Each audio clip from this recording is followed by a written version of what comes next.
3,000 years, emperors and generals, dictators and police, criminals, clerics, and even medical doctors have used a vast array of torture devices. These insidious instruments included the mundane and the exotic. Everything from fists and feet to elaborate machines that literally slow-cooked their victims alive. Wooden crosses were favored by the ancient Romans. Various spiked metal encasements, stretching machines, and sexual devices by the medieval Europeans. Fists, beatings, and electricity by 21st century torturers.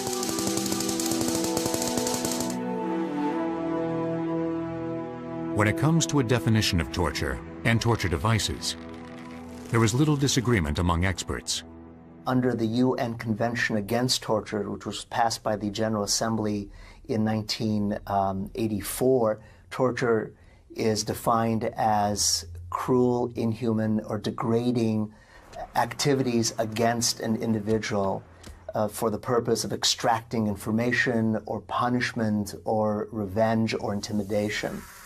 A torture instrument is essentially any instrument that's used to inflict forcible pain on a human being. What kind of person tortures another human being? And who among us would be inspired to create an instrument of torture and then actually use it? People often imagine that the torturer is some sort of psychopath.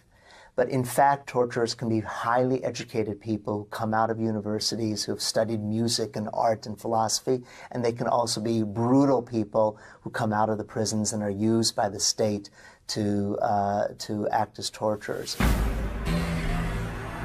Over the past decade, the United Nations has openly denounced the use of any torture for any reason by any nation state. But what about cases like the capture of the Al-Qaeda military commander, Khalid Sheikh Mohammed? A man who was one of bin Laden's closest associates and Al-Qaeda's #1 strategist. Would torture be justified in an attempt to extract vital information from him about future acts of terrorism? Or to gain the names and locations of other terrorists in his vast network?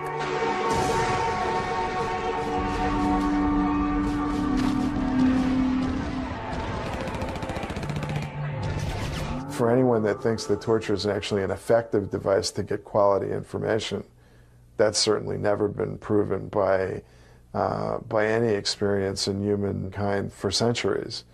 Torture gets people to say anything to make the pain go away. Experts tell us that the same is true when it comes to extracting confessions to a crime. Confessions extracted under torture are notoriously bad. I can get anyone to confess to anything. If you give me enough time, I bet you I can get you to confess to anything I want you to confess to. It's just a matter of time because people have a breaking point. In fact, in early 2003, in the state of Illinois, Governor George Ryan commuted the sentences of prison inmates whose convictions were largely based on confessions extracted as a result of torture. Torture that included electronic shocking devices. These electronic immobilization devices, or EIDs, were originally developed in the 1970s. They were designed to be used as non-lethal restraint devices for police forces and prison guards who were dealing with dangerous criminals. They are still lawful for this purpose, but over the last 30 years, they have risen to prominence as illegal torture devices for a number of governments, military organizations, and police agencies who are trying to hide their torture activities. What a lot of the electric shock technology does now is it doesn't leave permanent marks. And so it enables torturers to engage in or to inflict the same kind of intense pain to accomplish their objectives so they can deny that they engaged in torture. Among the convenient electronic tools designed for one purpose, but turned into a device for mistreating humans, was the cattle prod, which first appeared in the stockyards of Buenos Aires in the early 1930s. That was nothing more than a billy club device that was initially used quite literally to prod cattle to get them to move along. It was modified then into a device to prod people, a riot control device. During the riots of the 1960s, where you saw it used against people who were marching for their rights, used by police forces in the South against poor black folks that were, marching to be American citizens.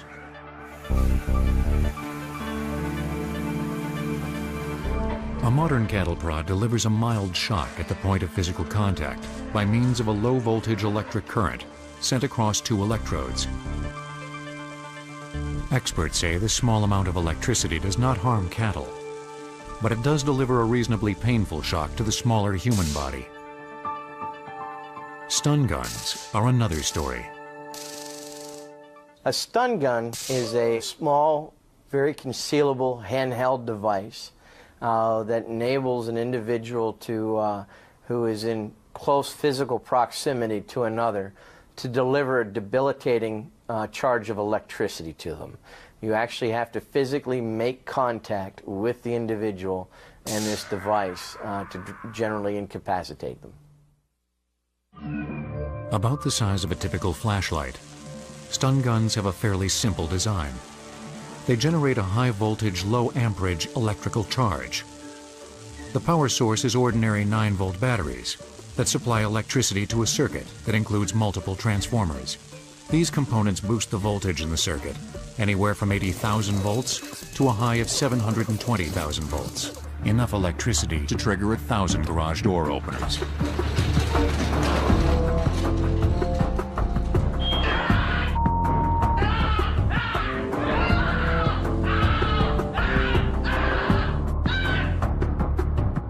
Stun belts are basically stun guns that are attached to prisoners by means of a heavy-duty, one-size-fits-all belt.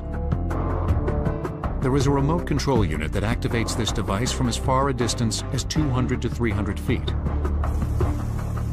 When it's engaged, a stun belt will administer a high-voltage charge to the inmate's kidneys. An instantaneous shock spreads throughout the entire body, and the prisoner becomes paralyzed for several minutes. The immediate effects of electric torture can include rupturing of blood vessels and tearing and rupturing of muscles and ligaments off the bone.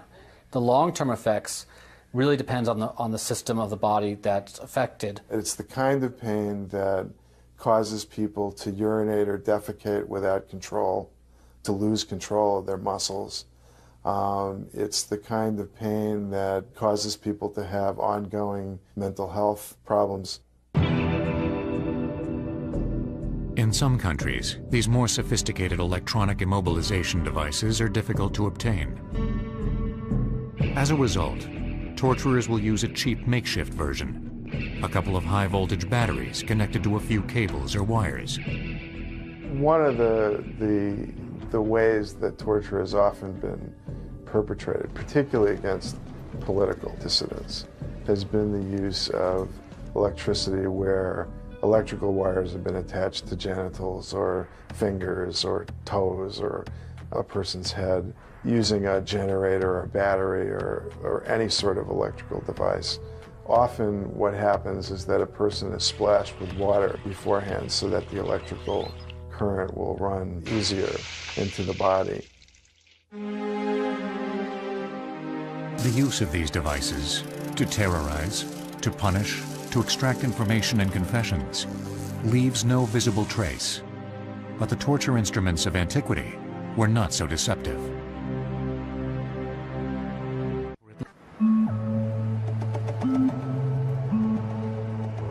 In the 21st century, governments claim that the practice of torture is despicable and horrifying. But for at least 3 millennia, torture was legal. It was a commonly used method of punishment, not only for criminals, but also for innocent slaves and foreigners.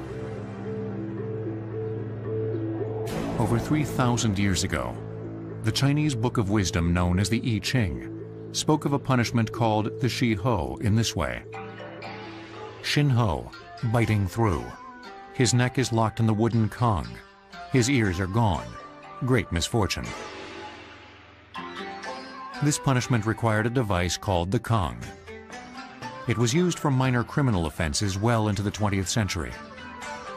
The Kong was a very large, heavy, thick wooden board with a hole cut in the middle the size of the victim's neck.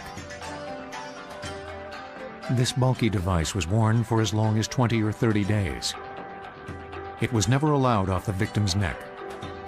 Because of the board's size, it was impossible for the victim to feed himself, making him dependent upon the kindness of others for food and drink. If he had no friends, he could die from starvation. In 1300 BC, in the Mediterranean world, the Egyptian pharaoh Ramses II is said to have tortured Hittite prisoners by flogging them with whips made of ox leather, weighted with bone splitters or metal hooks and spikes. His purpose was to extract information about their battle plan against Egypt and the location of their forces. The ancient Assyrians also practiced horrifying brutality, not just in warfare, but against their own dissident citizens. We have, for example, an ancient story of a village that tried to revolt against the Assyrian Empire. And the Assyrians rounded up the leaders of the revolt, flayed them alive, spread their skins on the city walls as a warning. We know this story from Assyrian sources. In other words, they wanted the story to be known. They wanted people to hear the horrific results of any who would oppose them. That is torture and terrorism. Nearly 1,000 years later, it was the Greeks who brought their own brand of deadly ingenuity to the creation of one particular torture device, the brazen bull. This was a large copper bronze statue of a bull that was hollow. And according to the legend, according to the story, you would place someone inside this device and then heat it. The heat was created by fires that were lit underneath the hollow bronze figure, making the brazen bull function like an oven. The torture victim would slowly roast, as well as suffocate from the loss of oxygen caused by the tremendous heat. Supposedly, the groans of the person suffering inside would sound like the sound of a bull, the sound of a cow. It's a horrific thought. A few centuries later, the Romans became known for using torture with a vengeance throughout their far-flung empire. One of their most used torture devices was the flogging whip, also known as the flagellum. Its thongs were made from tanned ox leather, the ends of which were weighted with lead balls. As the torturer whipped his prisoner, these lead weights cut deeply and painfully into his victim's flesh. It's the lacerations themselves that probably hurt the most in whipping and caning. It's the tearing of the flesh against the bone below that hurts so much. It was during the reign of Tiberius that the most famous torture victim of all time, Jesus of Nazareth, was crucified. Crucifixion as a form of public execution predates the Romans. We know, at least as early as the Persian Empire, some kind of public display of death that involves hanging up victims. The idea seems rather straightforward. Make a person's death as publicly horrific as possible. The purpose of this was to send a powerful message to would-be dissidents and troublemakers. Do not defy the state's authority. Hundreds of years before Jesus' torture and execution, victims of crucifixion were tied, not nailed, to a single wooden stake that was planted firmly in the ground. They were left to die from thirst or from starvation. And there was always the possibility they would be attacked by hungry wild animals, searching for an easy meal. In approximately 70 BC, the Romans introduced the four-pointed cross that would later become the symbol of Christianity. But long before it was used to crucify Jesus, the Roman army made extensive use of their new cross when they crushed the slave rebellion led by the gladiator Spartacus in 71 BC. 6,000 of his followers were crucified. The Roman commander had their bodies hung from beams that lined the road from Capua, where the revolt began, to Rome, a distance of 270 miles. Spartacus himself was killed in the battle. When we think about who it was that Rome executed in these horrific public forum, like the crucifixion, it's clear to us. The Romans executed publicly anyone who was seen to oppose Roman power. Jesus of Nazareth was considered just such a threat. He was arrested during Passover, quickly tried and then convicted in the local Roman court. It was then that he was subjected to a series of tortures. There's little reason to doubt the New Testament picture that Jesus began suffering long before the actual crucifixion, that Jesus was whipped, that Jesus was beaten, that he was already cut and bleeding from crowns of thorns or from the whipping, and was made exhausted to carry the device of his own death. The flogging whip used on Jesus was the lead-weighted leather flagellum. The crown of thorns that was placed on his head may have been constructed from the branches of a plant with long curved thorns, called the Ziziphus spinochristi, that grows in the Jordan Valley. His final torture took place on the wooden cross. Crucifixion was designed to make death extended. That is, it was to inflict the maximum amount of pain and suffering and to make it last. Once at Golgotha, the location chosen for his crucifixion, iron spikes were driven through Jesus' wrists and feet. There was nothing in place to support his shoulders, neck, head, or the bulk of his body. As a result of this positioning, the uppermost portion of his trunk eventually would collapse over his diaphragm, making normal breathing impossible.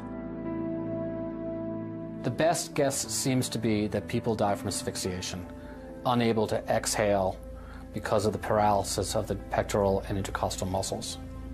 So their lungs become filled with carbon dioxide and unable to take in oxygen, and eventually they suffocate. The Romans continued crucifying and torturing Christians for the next 300 years. Then, ironically, the Roman Empire under Constantine embraced Christianity as its own state religion. But as the years passed, Christianity itself adopted the use of torture, sending the imaginations of inventors of torture devices to new levels of darkness. The creation of tribunals to suppress opposing viewpoints has a long tradition. Clerics, kings, and even United States senators have employed state-sponsored courts or inquisitions to root out the heretics and non-believers. In the 15th century, it was the Spanish royals, Isabella and Ferdinand, who gave what became known as the Spanish Inquisition its place in history, as a harsh and deadly exercise of combined church and state power, dedicated to torturing those citizens who it named as heretics. The state, or the secular, has always been involved in torture to some capacity. When we think about the Inquisition, we often associate it with the church. But the Inquisition was really the church and state working hand in hand, often for the purposes of the state more than the church. Under the guise of establishing unity in her homeland, Queen Isabella asked for and received the Roman Catholic Pope's permission to purify her subjects. Spanish citizens of every rank and class had three choices: to accept Roman Catholicism as their religion, to leave Spain, or to risk torture at the hands of the Inquisition. It only took 2 adult men to identify somebody as a heretic. At that point, they could be tried. But before a trial could begin, a confession from the accused was required. That's where torture became necessary. A typical torture session during the time of the Inquisition would often involve a number of different tools that would be present. And there might be a number of other people present participating. And it's very also important to note that there'd be other victims who are both in the process of being tortured or yet to be tortured. The face of torture during the Inquisition was the Iron Maiden, manufactured in Germany. It was a man-sized container fitted on the inside with sharp metal spikes, a torture device that was well known and deeply feared, not only in Spain, but in all of Europe. There was a great deal of craftsmanship, ingenuity, and knowledge of the human body to produce and design the Iron Maiden. As you open up, you'll notice that these spikes inside are placed in very strategic points intended to miss the vital organs. This was done to ensure the victim would remain alive as long as possible, all the while experiencing tremendous pain and suffering. While the Iron Maiden may have been the face of the Inquisition, it was generally thought that the rack was its workhorse. The rack is one of the most common forms of torture that we know, in terms that you can use many different methods in your process, in your torture creation. The first element is the crank at the end. Now here is where you would tie the person's feet, you would slowly add more tension to the point of elongating the body. They would be rolled across these spikes that would be much sharper, of course, at the time. And then at this end, the hands would be locked down and really leaving the victim exposed, and often, of course, naked. And at that point, any number of things can be done. If the rack were to continue, there would be potentially ripping of tendons and ligaments and nerve damage that might be chronic and go on forever. People might feel the inability to use their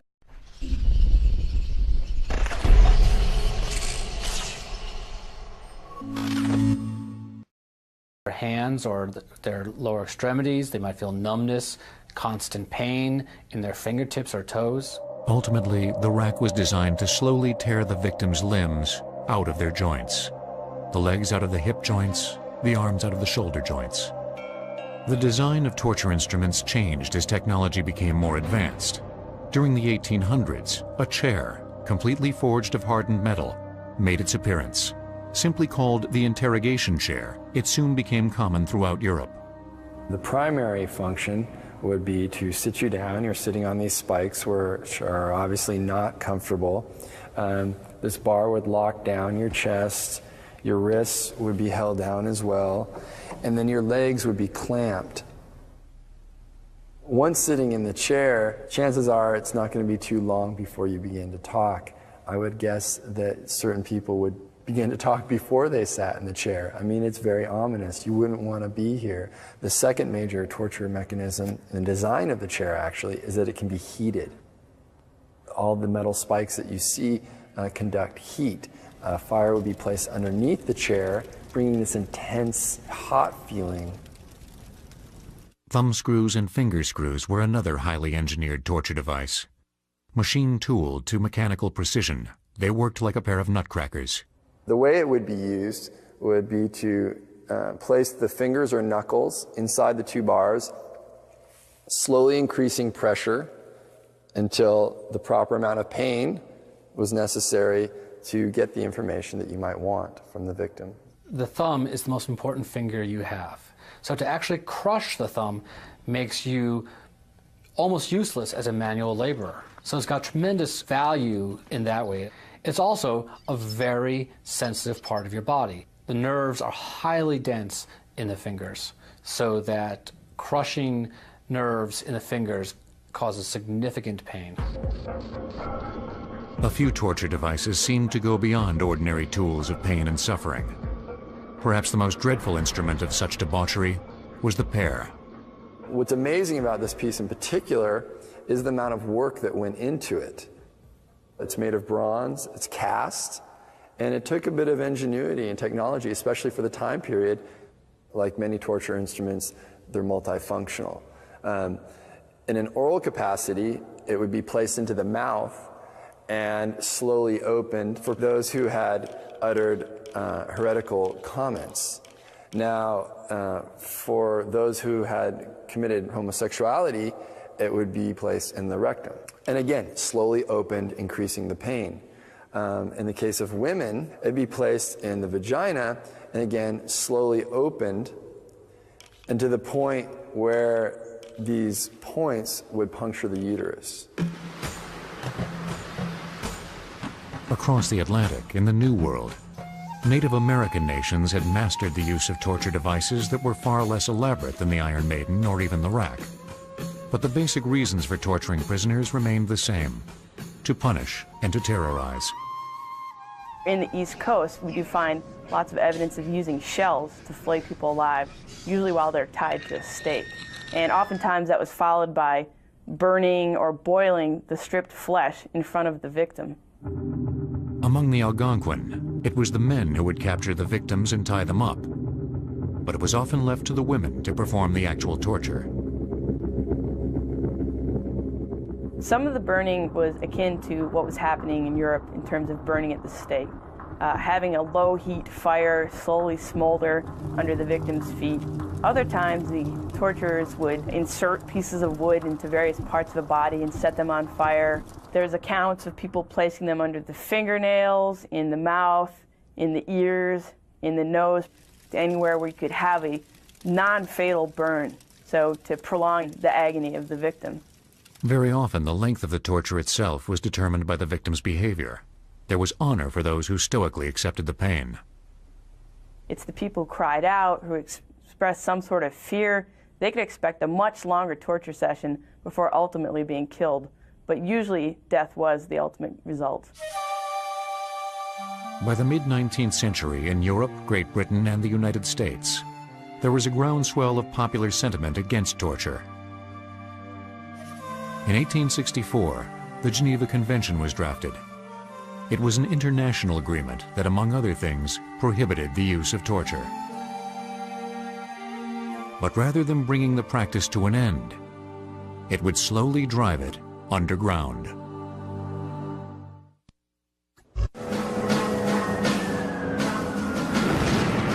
By World War II, the practice of torture had been illegal for almost 80 years. The creators of torture devices should have been out of business. Instead, they turned to everyday appliances, items that could be found in the household or on the job. The amazing thing is the common devices, the things that you use in your everyday life, things that you find at home that become suddenly violent, sick devices of torture. A fork can be used to hold somebody's finger in place, to hold somebody's pinky in place, to stab somebody. The same with the pliers. I mean, again, they're so simple, and yet they can create such agony. All of these things were used as torture devices by the Nazis, by the Gestapo. A famous French-born British spy named Odette was arrested by the Gestapo in Marseille in 1943. When she refused to answer her interrogators' questions about the French underground and the British-supported spy network operating in Vichy, France, Odette's torture began. They took her to an interrogation room, and they used a red-hot poker, and they touched it to her third or fourth lumbar and her spine, and just held it there, burning her skin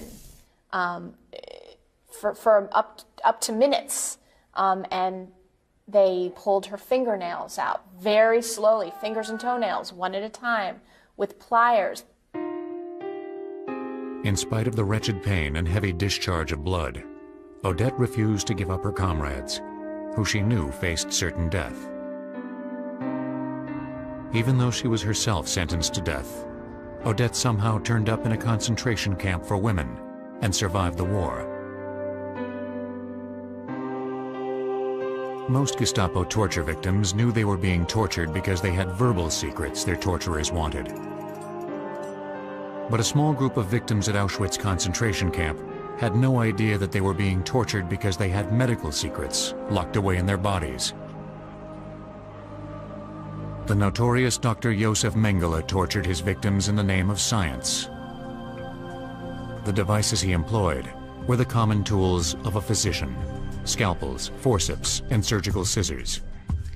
Really, he's remembered for his grotesque and vicious torture on the inmates, particularly twins, identical as opposed to fraternal. He would then perform various experiments. Some involved injecting different chemicals into the body of one twin and not the other, and see how they react. He also wanted to take tissue samples from the major organs, and this was often done, in the most brutal way. One of Mengele's most horrifying tortures was placing some twins into a vat of near-boiling water for a period of time, and then strapping them onto a table so that the softened tissue samples could be more easily sliced away, without the benefit of anesthesia. There were 125 sets of twins in Auschwitz in 1944. By the end of the year, only a dozen or so survived. This is how monstrous a man, the experiments and all of these things that he performed, this is his legacy, really. And of course, he's never caught. I mean, he got away. Mengele vanished in 1945 when Allied forces liberated the camps. Despite international efforts to track him down, he was never apprehended. A 68-year-old man who died in Brazil in 1979 was later identified through DNA as Mengele.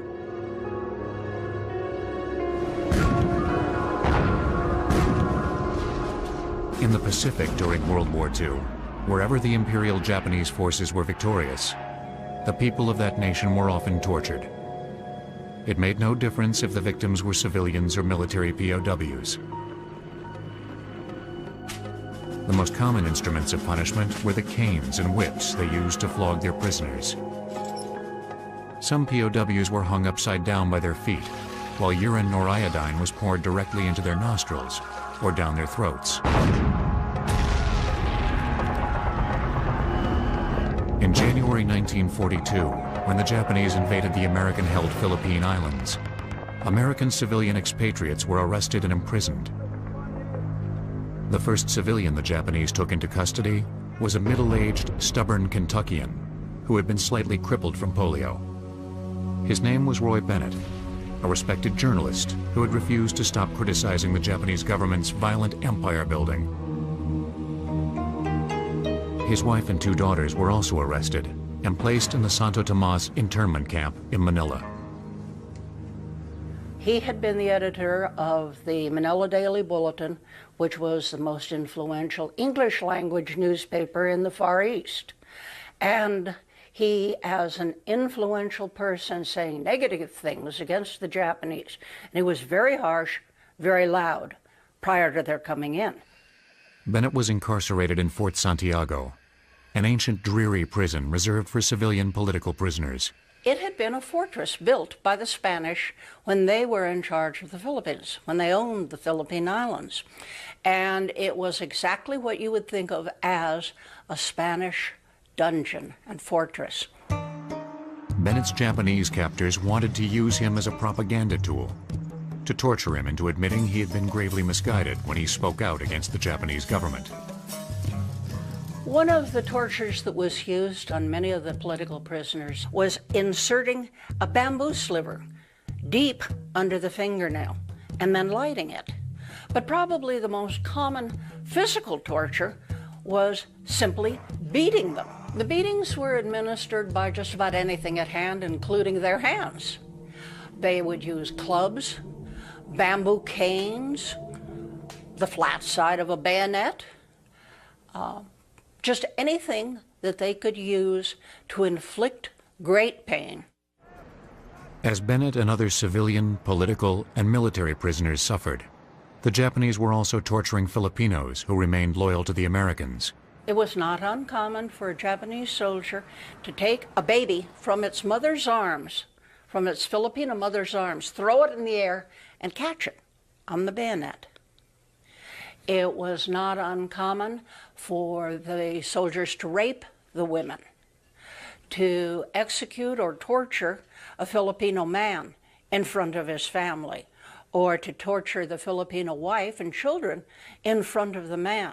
On On February 3, 1945, Roy Bennett and his family were among the prisoners liberated by the American forces.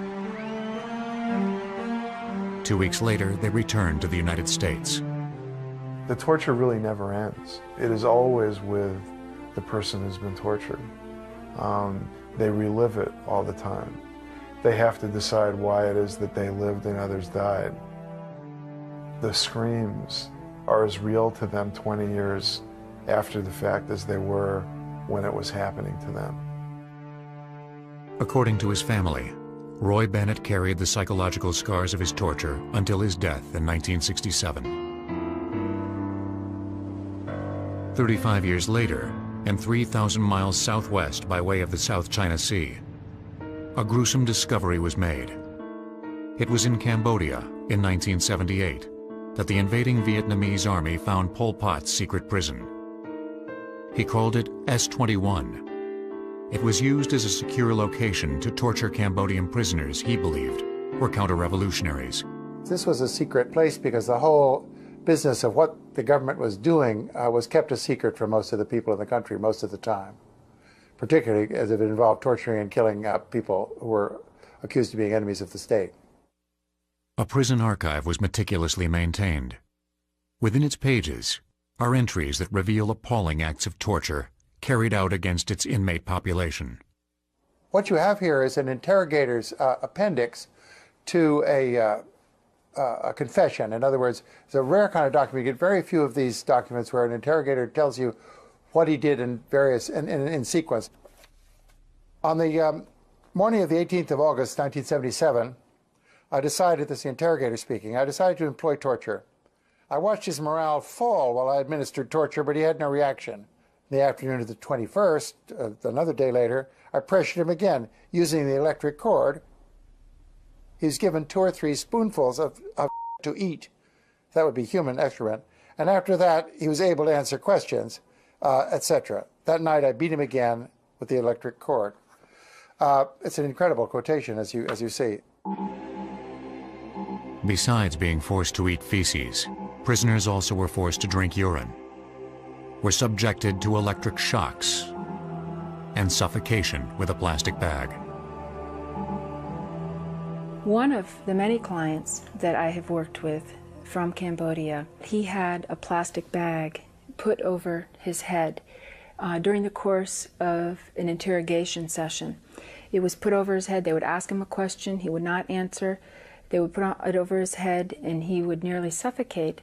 They would take it off briefly, interrogate him some more, put the bag over his head. The consequence of being in a bag is asphyxiation.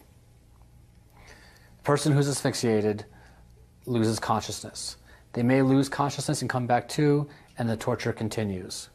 There may be a cycle of asphyxiation, losing consciousness, and coming back for more torture. They also have the possibility of being asphyxiated so badly that they die. The long-term consequences of asphyxiation would most likely include brain damage. In 1984, 4 years after the discovery of the horror of Pol Pot's secret prison, the United Nations General Assembly passed the UN Convention Against Torture. Even so, today the worldwide use of torture and torture devices continues to spin dangerously out of control. Experts tell us that torture and the use of torture devices is currently a worldwide epidemic.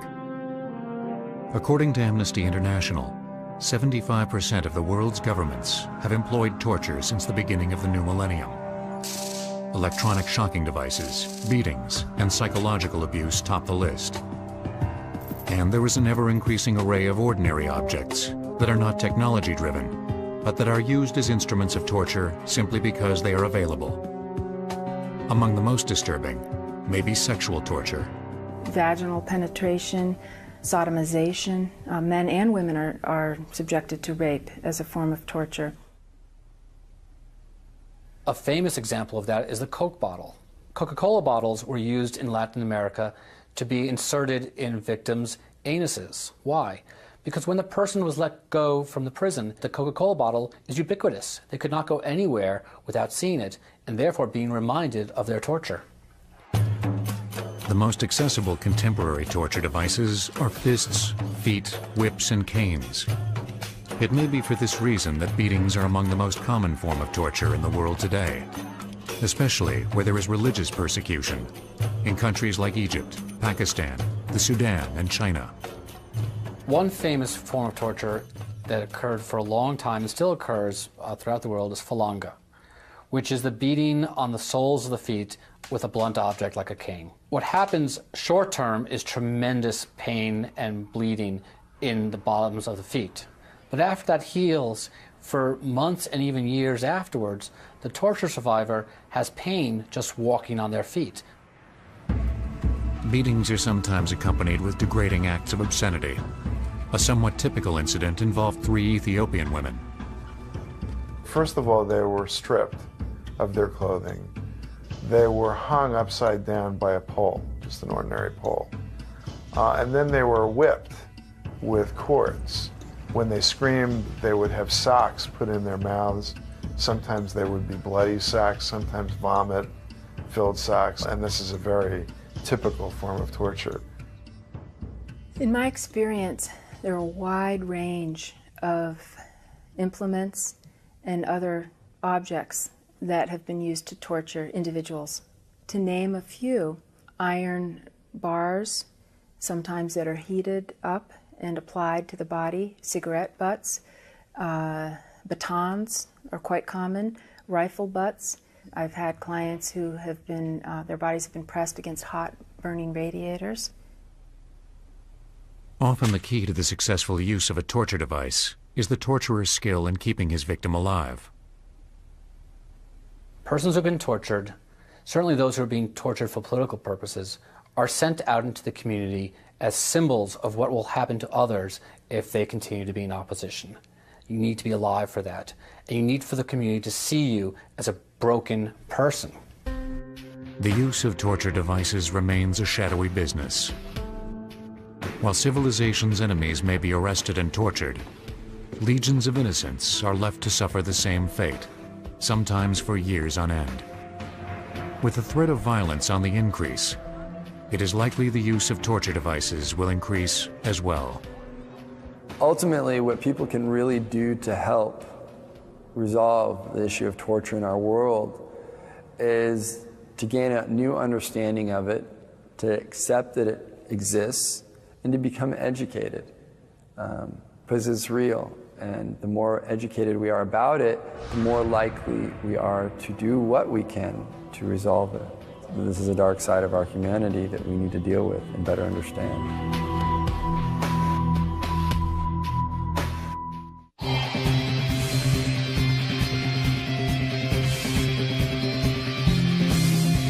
There are always going to be surprises.